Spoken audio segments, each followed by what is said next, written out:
Mali Lux Jabarla Jabaro Amu Soledo on Nashu and Italy Oniaku. Bietane Africa Lotli Sava Samba Fla Anim One Saba.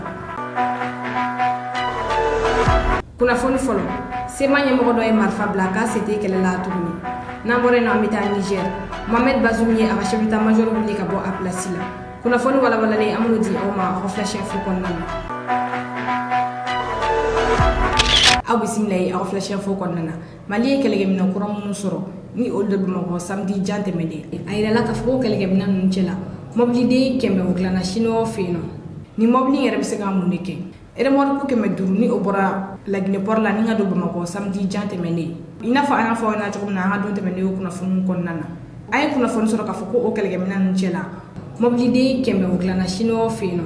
Ni mobli ko fa lengeda alebe wole de ko 44 VP11 de timrap. Ale mobili ni misega boli ka yele kulula abisega boli chenchena wa abisega boli bogodoro kondoro ko fenena 44 VP11 de timrap o den keme o be maliga ngelege mina kuran nu chela ni kuna foni ngeda dira risu ka telesodo de feno be bolo go Sputting News o ya ira ka foko mali yen kelege mina nu commande chinois ko compagnie do dila ni o be bolo go nurenko ni o chinois compagnie mi ngambara beleje le ka army ga kelege mobulu de gila kelege mun duna san bijate mene ni o jawto la jega chinois kan mobili ta kala je ibaye ka foko abela je le ni kile ni mobili nge mobili blende de ni o mobili ki sete mobili ndo wa ani mobili nge na min sanfe ni min explosera foite akonna mo so wa bom artisanal ni obigla am mo yere fiano o tisaka ni mobili ndo ni mobili nge ale bole do go V8 44 blende léger wa ida ka foko dore be no minga grini ali nga o doren ale ka suma ko sebe ni fitini mi fleni ale ka tel ko sebe kala dala ina fa ana fa na chuwamna ale bisega bolga yele kulula abisega boli chenchena wa bisega boli bo nuru fenena ni mobile ko fele ngon fleni mo bisega fo colonel Assimi Goïta ni ale mali jamana kuntigi ale operation tile kura kom ko foni o operation ngon tigira sinka wakati mina ni mobile ngon nasega joro fi ko sebe o operation ina abi dore ke ala ka sebe adi alsa mali sora su mani ba maka chikelena.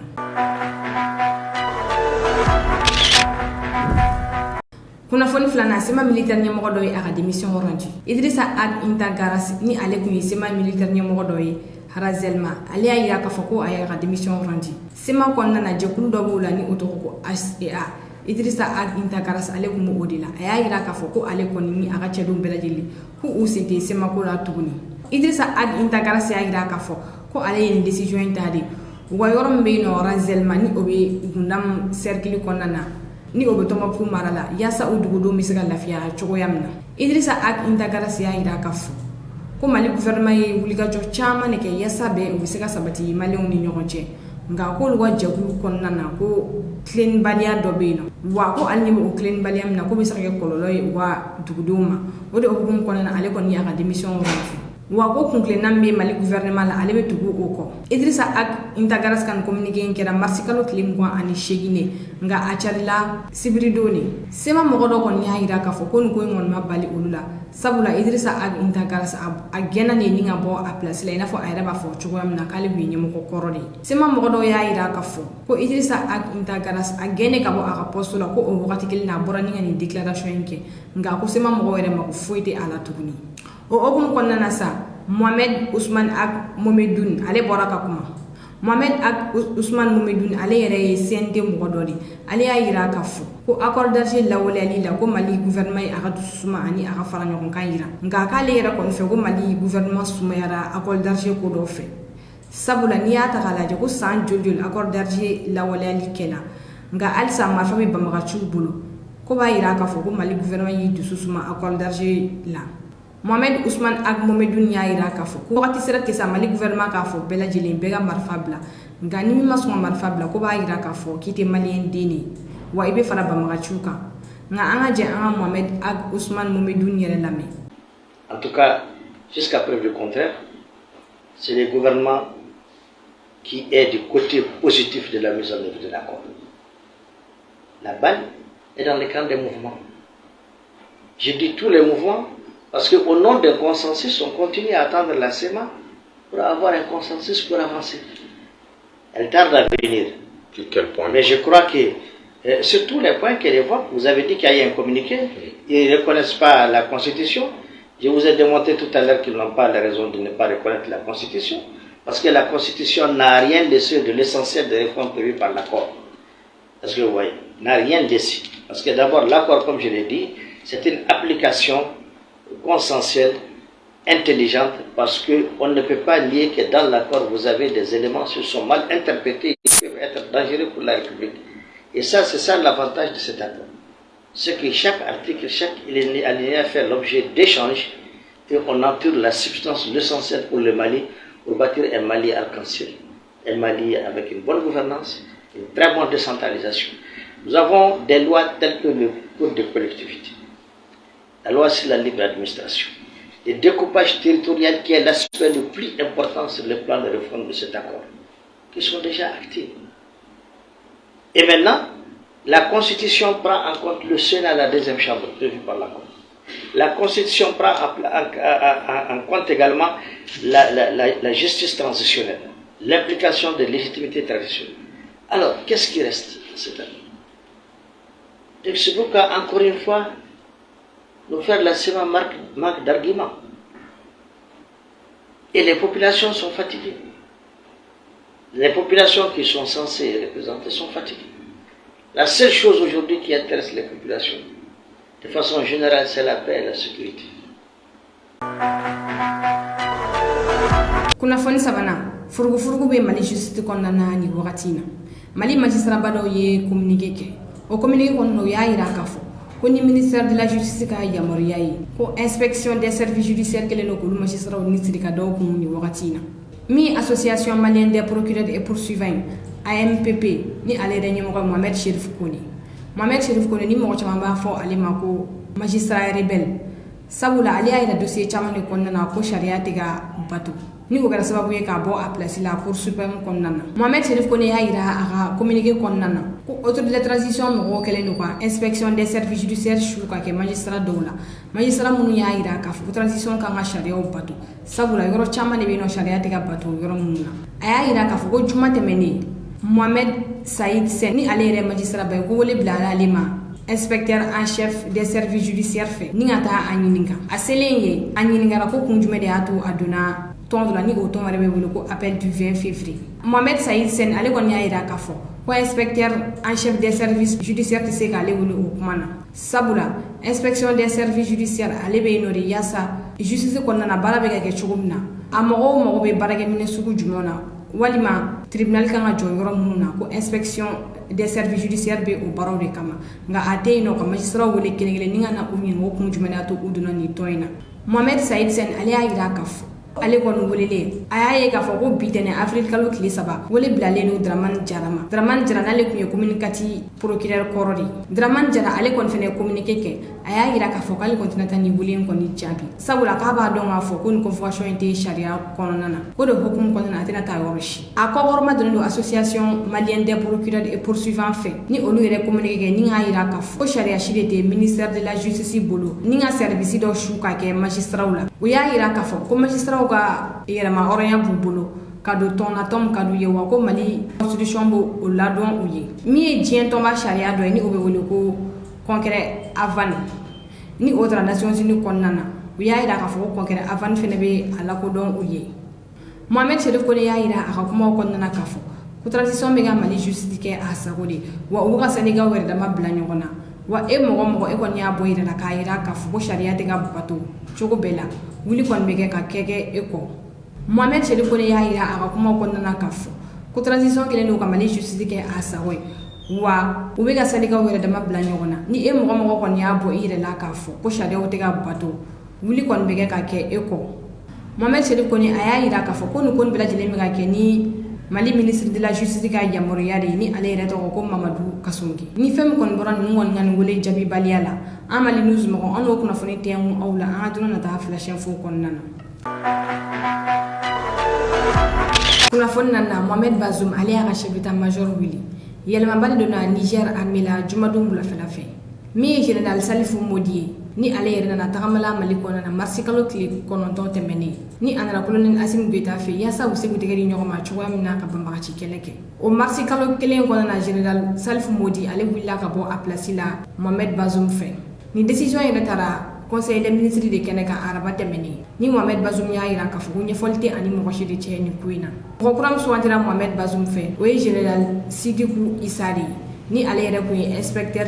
général de l'armée de ye ni n taga lajɛ i b'a ye k'a fɔ ko général Salifu Modi ale kun ye mɔgɔ kun bɛ fɛ u ni Mali ani Burkina ka fara ɲɔgɔn kan yaasa u bɛ se ka banbagaci kelen kɛ cogoya min na o la a kɔni wulila armée tɔgɔ la ni ka taa se Mohamed Bazoum ma ni ka ɲɛfɔli k'a ye banbagaciw bɛ bɔ Mali kɔnɔ ni ka taa attaquer Niger wa banbagaciw bɛ bɔ Niger ni ka na attaquer Mali kɔnɔ la k'u ka fɛɛrɛ sigi sen kan yaasa u bɛ se ka dabila cogoya min na wa yaasa u bɛ se k'u ka frontière contrôler cogoya min na a y'a yira fɛnɛ k'a fɔ k'u ka zone min bɛ yen ni a bɛ fɔ o ma ko zone des 3 frontières ni Mali ni Niger ni Burkina bɛ o frontière la général Salif Modi y'a yira k'a fɔ k'u ka fɛɛrɛ bɛɛ lajɛlen kɛ yaasa u bɛ se k'o frontière in contrôler cogoya min na n'i y'a ta k'a lajɛ i b'a ye k'a fɔ général Salif Modi ale kun ye mɔgɔ ye mɔgɔ min kun bɛ fɛ u ni Mali ani Burkina ka fara ɲɔgɔn kan yaasa u bɛ se ka banbagaci kɛlɛ kɛ cogoya min na o la a kɔni wulila ni ka taa se Mohamed Bazoum kan ni k'a ɲɛfɔ a ɲɛna k'u ka fɛɛrɛ bɛɛ lajɛlen sigi sen kan yaasa banbagaciw bɛ bɔ Mali la ka taa attaquer Niger wa banbagaciw bɛ bɔ Niger ni ka na attaquer Mali la ka fɛɛrɛ bɛɛ lajɛlen sigi sen kan yaasa o ko bɛ se ka dabila cogoya min na wa yaasa u bɛ se k'u ka frontière contrôler cogoya min na a y'a yira fɛnɛ k'a fɔ k'u ka zone min bɛ yen nɔ ni o bɛ wele ko zone des 3 frontières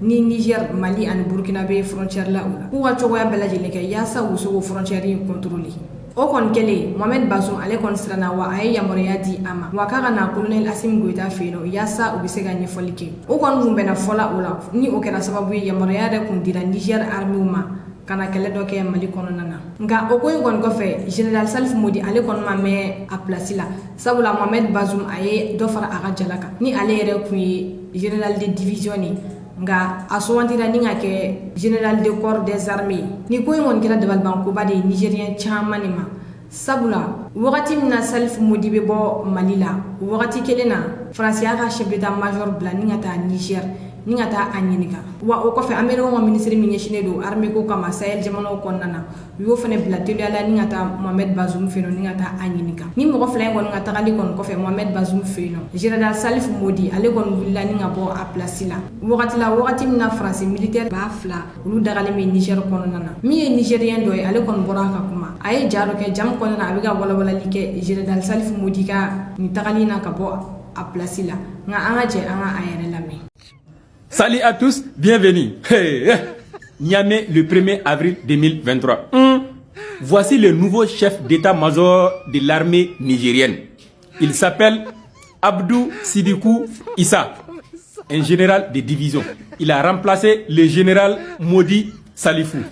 Bazoum a fait ça. Il dit qu'il n'a pas de commentaire à faire. Il dit qu'il n'a pas d'explication à donner. Ok, c'est très simple. Continuons. Revenons-en à la chronologie. Le 9 mars 2023, le général Modi Salifou a été à Bamako. Il était accompagné par des officiers. C'est Bazoum qui avait envoyé ce général-là pour rencontrer les autorités de la transition malienne pour parler de coopération et de sécurité. Ok. 2 jours après, le 11, le général Thierry Boucard, alors, chef d'état-major des armées de France, est venu au Niger rencontrer Bazoum et rencontrer le même général qui était au Mali. Ok, le 16 mars,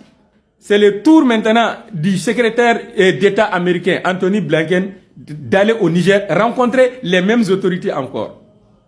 Et le 31 mars, lors du conseil des ministres, alors ils ont débarqué le général Modi Salifou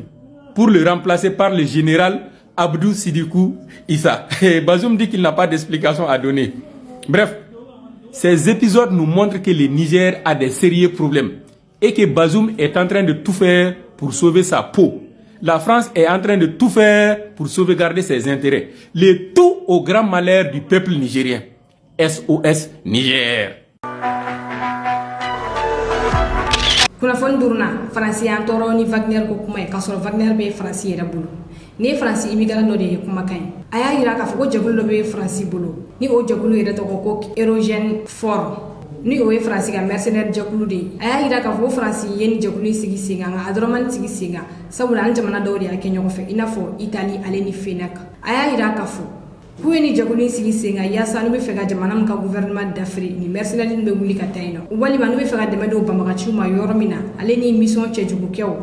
n'u tɛ se k'u ka armée bila ka taa yen nɔ u bɛ ni mercenaire de wuli ka taga yen nɔ ni o yɛrɛ bɛ wele ko Érogène Fort muso in ka kuma kɔnɔna a y'a yira k'a fɔ ko ni mercenaire ni intervenir Mali kɔnɔna na o intervenir jamana caman de kɔnɔna na ni kunnafoni in kɔni bɔlen mɔgɔ bɛ se k'a fɔ ko Mali autorité kɛlen k'a yira wagati min na ko prévu bɛ u bolo France contrôle la ni ka taa n'a ye Nations Unies na ko siga tɛ kuma in na sabula mɔgɔ minnu bɛ nin baara cɛjugu kɛ nin dɔrɔn kɛ a bɛɛ dafalen bɛ Faransi bolo n'u ka baara tɛ foyi ye ka mission cɛjugu dɔrɔn de kɛ nka an ka jɛ an ka muso yɛrɛ lamɛn min bɔra ka kuma nin ko in kan.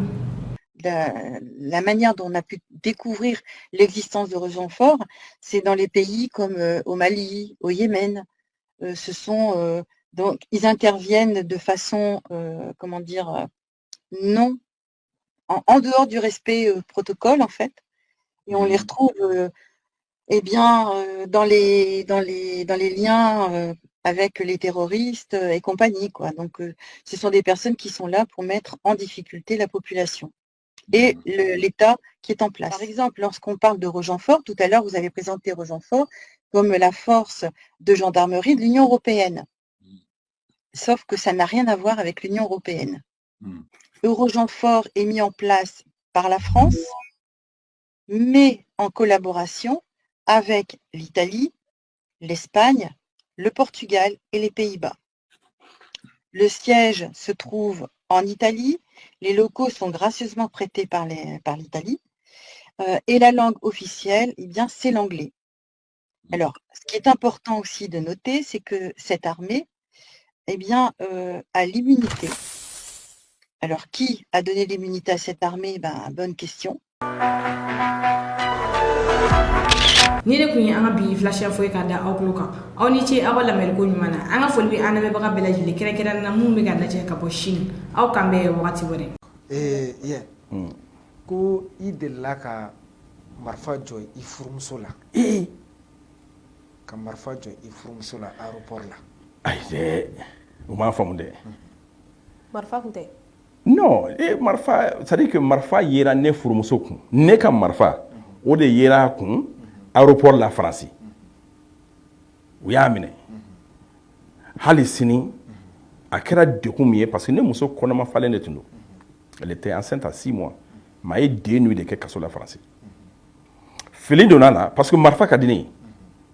Marifa hakɛ min bɛ ne bolo n'i y'a da mɔgɔw bɛ kabakoya. Marifa sugu ka dɔgɔ min tɛ ne ka armoire kɔnɔ. N bɛ marifa ci kɛ n bɛ taa kungo kɔnɔ n bɛ marifa ka di ne n y'a kanu. Mais ne muso ɲɛ tana ye marifa ye a ka go a ye. Seli la an bɛ ka bɔ Bamakɔ parce que ne bɛ taa seli bɛɛ kɛ Welesebugu. An bɔra Bamakɔ yan k'an bɛ taa yɛlɛma Welesebugu ka taa seli kɛ. Donc ani denmisɛnninw bɛ mobili kɔnɔ ne muso ye marifa dalen ye mobili kɔnɔ a y'a ta k'a bila a ka sacoche kɔnɔ. Donc an taara Welesebugu ka taa seli kɛ. Selidon dugusɛjɛ ale kan ka taa Amérique ani denmisɛnninw. Donc ale hakili bɔra marifa kɔ saki kɔnɔ. Marifa kɔrɔba de don Russie marifa kɔrɔba dɔ de don. U y'a kɛ comme n'a sɔrɔ ne bɛ marifa feere de kɛ wali comme n'a sɔrɔ non. Marifa kanu bɛ na mais tiɲɛ don ne ma de ka marifa feere hali dɔrɔmɛ 5 la mɔgɔ ma. Donc Faransi y'a essayé ka ne mankutu tiɲɛ.